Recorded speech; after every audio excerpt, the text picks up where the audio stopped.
Yun na nga guys no, muli tayo nagbabalik. At ito nga pala ang kwentong basketball part 2. Gagawa natin ito ng spin-off. Papalawakin pa natin ang kwento. Kaya baka naman pakisupport at pakisubscribe ng channel na to. At salamat din pala sa mga nakasubscribe na. So yun na nga guys, balikan natin ang ating kwentong basketball. Kung fan ka ng basketball, alam mo naman siguro o narinig mo na ang salitang dayo. Pero dahil mahilig tayo sa twist, hayaan natin si Badong ang magkwento niyan sa atin.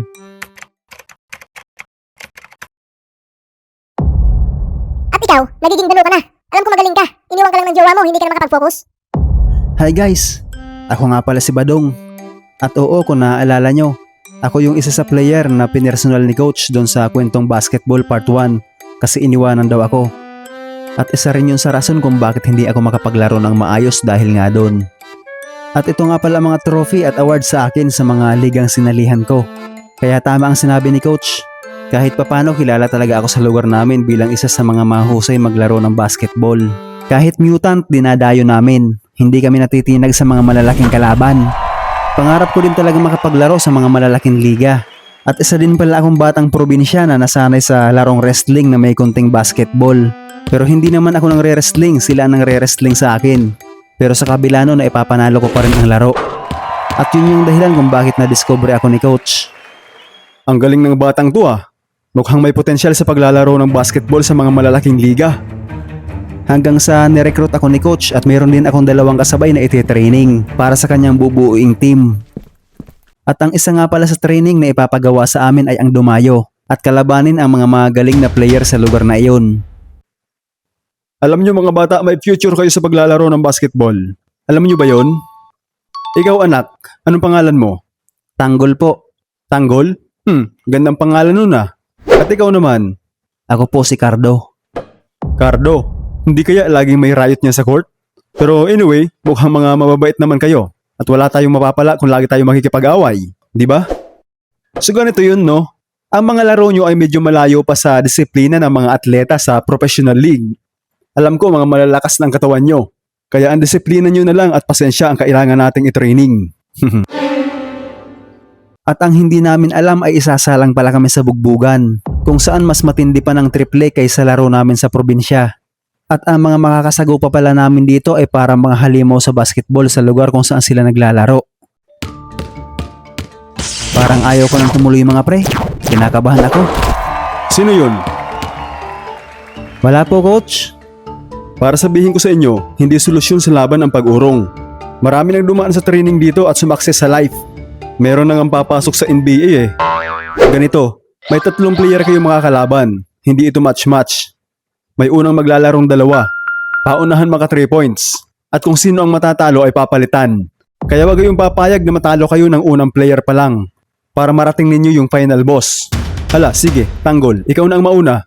At ang makakalaban mo ay si Mr. Long. Long Bomb? Long Hand. Mr. Long Hand.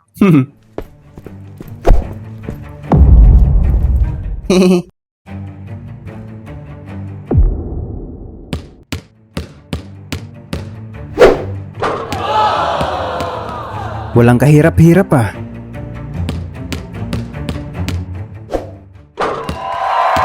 Ha? Bakit hindi siya gumagalaw? Di man lang ako pinagpapawisan ah.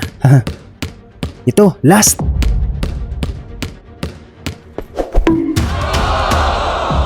Imposible.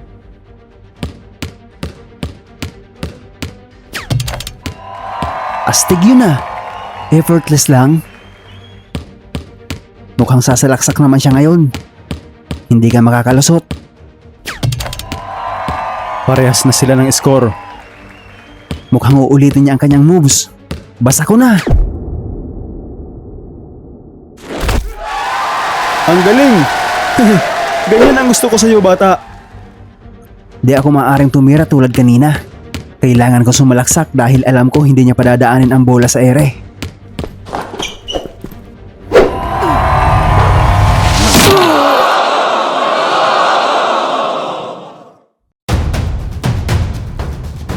Panalo tayo sa unang round, pero sad to say hindi na makakapag-continue sa Tanggol.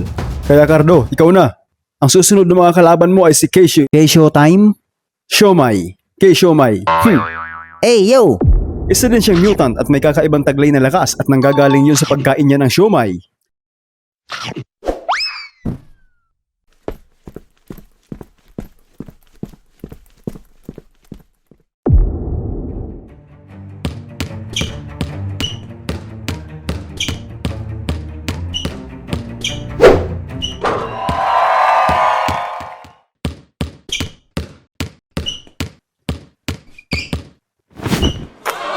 Hey bro, don't cling to me like a monkey.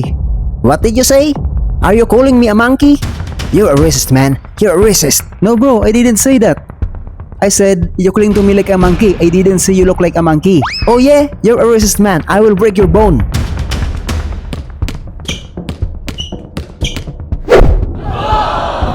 It's my turn. Get ready, bro.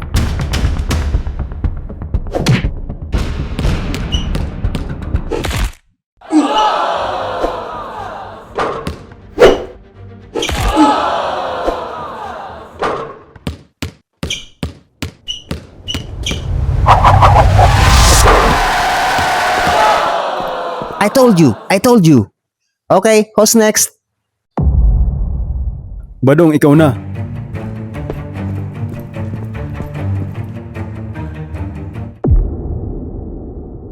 I hope you don't end up like your friend, bro.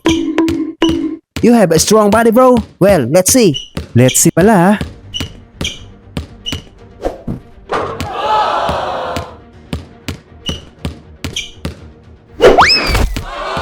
Hey, what are you doing, bro? Doing what? I did nothing to you, bro.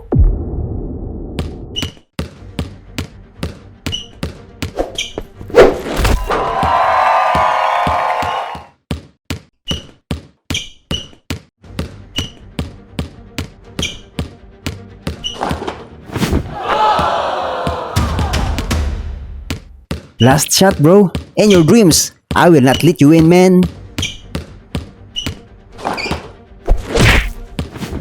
What are you doing, man? You fooling me. That's called Filipino. I told you, I will not let you in, man.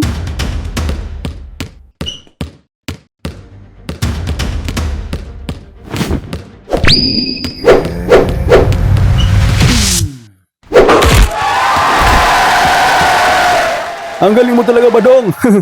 Ngayon, oras na para sa final boss. O mga bata, kilala niyo ba to? Sikat siya sa internet kaya malamang kilala niyo rin. Kasi mahilig din siya sa basketball. Siya si Boss At. Boss Atan? Correct. Ayun, tumama din tayo sa wakas. Yes, si Boss Atan. Boss Atan, the robot. Nga. Coach, may sinasabi yata siya. Huwag mong pansinin yan. Nga. Coach, nagbabanta yata. May gustong sabihin? Ang sabi niya, maligayang madugong pagdating daw. Ha? Hindi, joke lang. Di ko rin maintindihan. Sige, umpisahan na yan.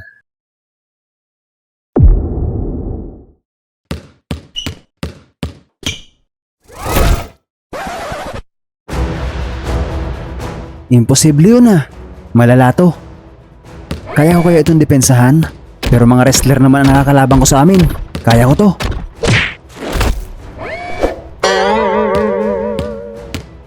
Bumangon ka dyan, bata. Sa'yo ang bola. Kailangan ko nang sumalaksak at hanggat maaari maiwasan ko ang depensa niya.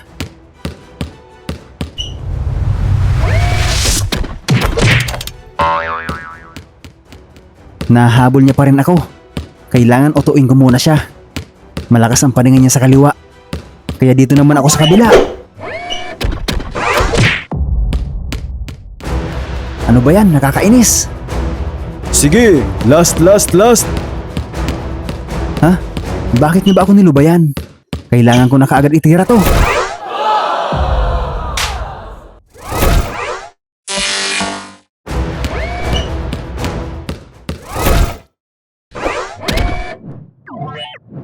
Wala yan. Hindi yan papasok. Uy, pumasok. Patay ka dyan.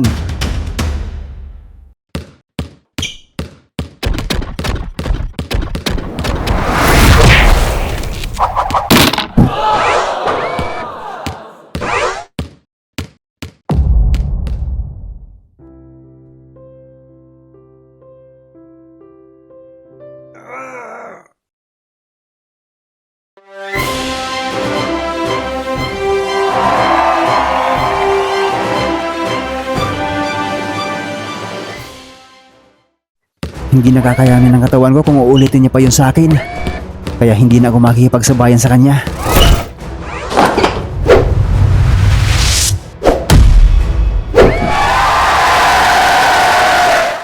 Kailangan kong ma-shoot to. Di na to pwede pang sayangin. Ano kayang teknik ang gagawin nito? Kailangan ko nang ibuhos ang natitira kong lakas para maitulak siya at para mawala ang kanyang balanse. Robot siya kaya mahina ang kanyang reflexes at hindi kaagad siya makakapag-react pagka sinot ko yung bola.